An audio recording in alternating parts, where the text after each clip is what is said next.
अस्सलामु अलैकुम वरहमतुल्लाहि वबरकातुहू। उम्मीद करती हूँ आप सब खैरियत से होंगे। अल्लाह ताला आप सबकी हर जायज़ दुआ कबूल फ़रमाए, आपकी ज़िंदगी में सुकून, बरकत और रहमत नसीब फ़रमाए, आमीन। तो आज की वीडियो शुरू करने से पहले मैं आप सबसे एक बात कहना चाहती हूँ। जो किस्सा आपको बताने जा रही हूँ वो मुझे मेरी एक बहन ने खुद मैसेज करके शेयर किया था।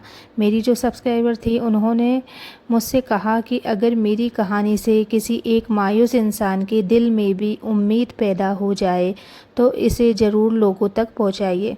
इसलिए आज मैं उनकी इजाज़त से उनकी कहानी आप सबसे शेयर कर रही हूँ। किसी को गारंटी देना या किसी इलाज का दावा करना मेरा मकसद नहीं है। शिफा देने वाला सिर्फ़ और सिर्फ अल्लाह है। तो उनकी शादी बहुत धूमधाम से हुई थी। अल्हम्दुलिल्लाह शौहर अच्छे मिले, ससुराल वाले भी ठीक थे। शुरू के कुछ महीने तो बहुत अच्छे गुजरे, लेकिन धीरे धीरे एक सवाल हर जगह उनका पीछा करने लगा। अच्छा, अभी तक कोई खुशखबरी नहीं आई। पहले तो वो मुस्कुराकर टाल देती थी, फिर 1 साल गुजर गया, उसके बाद 2 साल गुजर गए, फिर 3 साल, मगर उनकी गोद अब भी सूनी थी। बस फिर क्या था, रिश्तेदारों की बातें शुरू हो गई। कोई ताना देता, कोई कहता कि शायद इसमें ही कोई कमी है। कुछ लोग तो ऐसे अल्फाज बोल देते थे जो आज तक उनके दिल में चुभते हैं। वो कहती थी कि हर शादी, हर फैमिली फंक्शन में जाने से पहले भी उन्हें ऐसा लगता था जैसे कि मैं किसी इम्तिहान में जा रही हूँ। बाहर से मुस्कुराती थी, लेकिन घर आकर तकिए में मुंह छुपाकर बेचारी रोती थी। उन्होंने डॉक्टरों को दिखाया, टेस्ट हुए, दवाइयाँ चली, इलाज चला। हर बार यही उम्मीद कि शायद इस बार कोई अच्छी खबर मिले। लेकिन एक दिन डॉक्टर ने साफ कहा कि उनकी मेडिकल प्रॉब्लम की वजह से वो माँ नहीं बन सकती है। तो सोचिए उस वक्त उनके दिल पर क्या गुजरी होगी। लेकिन बहनों, कभी कभी जब सारे दरवाजे बंद होते दिखाई देते हैं तभी अल्लाह अपने बंदे के लिए ऐसा रास्ता खोल देता है जिसकी इंसान ने कभी सोच भी नहीं की होती है। एक दिन वो यूं ही यूट्यूब पर वीडियोस देख रही थी, स्क्रॉल कर रही थी। तभी उनकी नज़र एक वीडियो पर पड़ी जिसमें अस्तगफिरुल्लाह की फजीलत बताई जा रही थी। वीडियो में ये बात कही गई थी कि इस्तगफार, अल्लाह से माफ़ी मांगना बंदे के लिए रहमत, बरकत और आसानी का जरिया बनता है। उन्होंने उस वीडियो को पूरा सुना, फिर उन्होंने सोचा दुनिया के इतने दरवाजे खटखटा लिए, अब अपने रब का दरवाज़ा भी पूरी उम्मीद के साथ खटखटाती हूँ। अगले ही दिन से उन्होंने अपना एक छोटा सा रूटीन बना लिया। हर फ़र्ज नमाज के बाद कुछ देर बैठकर दिल से अस्तगफिरुल्लाह रब्बी मिन कुल्ली जंबिम व आतूबु इलैही पढ़ती थी। दिन में जब भी घर का काम करती, खाना बनाती, अकेली होती या फुर्सत मिलती, अपनी ज़बान को इस्तगफार से तर रखती। कोई तय संख्या नहीं कि इतनी बार पढ़ना ही है, जितना हो सके पूरे एहसास के साथ अल्लाह से अपनी गलतियों की माफ़ी मांगती रहती थी। साथ ही 5 वक्त की नमाज का एहतमाम करती और अपनी ज़रूरत के लिए ख़ास दुआ भी करती। याद रखिए बहनों, इस्तगफार कोई जादुई फार्मूला नहीं है और ना ही किसी नतीजे की गारंटी है। यह अल्लाह से तौबा, माफ़ी और उसकी रहमत की उम्मीद का अमल है। जो भी मिले वही उसकी हिकमत से मिलता है। तो 3 महीने गुजर गए, कुछ नहीं हुआ। 4 महीने गुजर गए, फिर भी कोई बदलाव नहीं आया। आसपास के लोग फिर वही बातें करने लगे कि देखा कुछ नहीं हुआ, इतना पढ़ने से क्या होगा, डॉक्टर ने मना कर दिया है, अब उम्मीद छोड़ दो। लेकिन उन्होंने एक बात कही जो मेरे दिल को छू गई। उन्होंने कहा कि अब मैं सिर्फ़ बच्चे के लिए इस्तगफार नहीं पढ़ रही, मुझे इस जिक्र से दिल को सुकून मिलने लगा है। अगर अल्लाह मुझे औलाद दे देगा तो अल्हम्दुलिल्लाह, नहीं देगा तब भी मैं उनका जिक्र करना नहीं छोड़ूंगी। यही असली तवक्कुल होता है। फिर 7वां महीना आया। एक दिन उन्होंने कुछ अलग महसूस किया। उन्होंने टेस्ट करवाया और रिपोर्ट पॉजिटिव भी थी, वो प्रेग्नेंट थी। तो उन्होंने लिखा कि उस दिन वो बहुत रोई।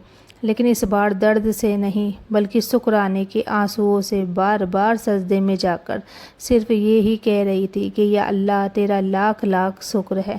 تو بہنوں، اس کہانی کا مقصد یہ نہیں کہ اگر کوئی 7 مہینے استغفار کرے گا تو اسے نتیجہ ضرور ملے گا۔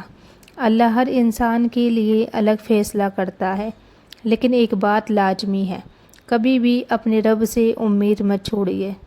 دعا کرتے رہیے، علاج بھی کرائیے اور اس کے ساتھ ساتھ استغفار، نماز اور صبر کو اپنی زندگی کا حصہ بنائیے۔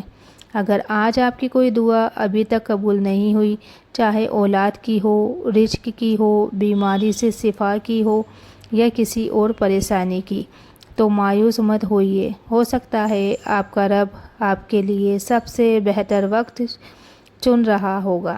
اور بہنوں، جب میں نے ان کی پوری کہانی پڑھی تو میں کچھ منٹ تک بالکل خاموش رہ گئی، کیونکہ درد صرف وہی نہیں سمجھ سکتا جو ماں نہیں بن پا رہا، بلکہ وہ بھی سمجھ سکتا ہے جسے کسی بھی وجہ سے روز تانے سننے پڑتے ہیں۔ تو انہوں نے مجھے ایک اور بات لکھی۔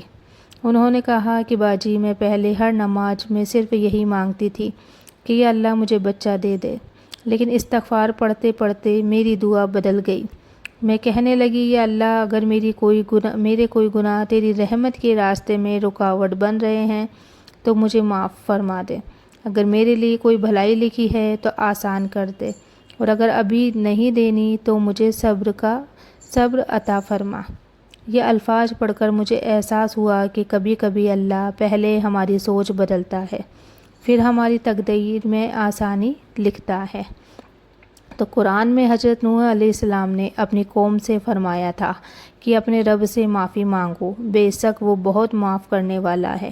پھر اللہ بارش برسائے گا، مال اور اولاد سے مدد کرے گا اور تمہارے لیے باغ اور نہریں بنا دے گا۔ یعنی استغفار صرف گناہوں کی معافی کا ذریعہ نہیں، بلکہ اللہ کی رحمت اور برکت کا بھی ایک ذریعہ ہے۔ لیکن یہاں ایک بات سمجھنا بہت ضروری ہے۔ بہت سے لوگ کمنٹ کرتے ہیں کہ ہم نے بھی پڑھا لیکن ہماری دعا ابھی تک پوری نہیں ہوئی۔ تو بہنوں، اس کا مطلب یہ نہیں کہ آپ کی دعا رد ہو گئی۔ ہو سکتا ہے اللہ آپ کو اس سے بھی بہتر چیز دینے والا ہو سکتا ہے ابھی وقت صحیح نہ ہو سکتا ہے آپ کا ہر استغفار آخرت میں آپ کے لیے اتنی بڑی نیکی بن جائے کہ اس دن آپ خود کہیں کہ کاش میری دنیا کی کوئی دعا پوری ہی نہ ہوئی ہوتی اور اس کا پورا ثواب مجھے آج ملتا۔ اس لیے کبھی بھی اللہ سے شکایت مت کرو، رونا، گڑ گڑانا، دعا کرنا، مگر امید مت چھوڑنا۔ اگر آپ بھی استغفار کو اپنی زندگی کا حصہ بنانا چاہتے ہیں تو کوئی مشکل نمبر طے کرنے کی ضرورت نہیں، بس آج سے ایک چھوٹا سا عمل شروع کر دو۔ ہر فرض نماز کے بعد کم سے کم 33 بار، جتنا آسانی سے ہو، صرف دل سے کہو استغفر اللہ ربی من کل ذنب واتوب الیہ، اور دن بھر جب بھی فرصت ملے، روٹی بناتے ہوئے، جھاڑو لگاتے ہوئے، برتن دھوتے ہوئے، بچوں کو سلاتے ہوئے یا اکیلے میں بیٹھ کر اپنی زبان کو استغفار سے تر رکھیے، کیونکہ اس میں کوئی محنت نہیں، کوئی خرچ نہیں، لیکن اس کا ثواب اور اس کی برکت بہت بڑی ہے۔ اور ہاں، علاج کبھی مت چھوڑو۔ اگر ڈاکٹر نے دوا دی ہے تو دوا بھی لو، ٹیسٹ بھی کراؤ۔ علاج ہمیں دعا کے ساتھ علاج کرنے کی بھی تعلیم دیتا ہے، اور علاج دونوں ساتھ ساتھ چلتے ہیں۔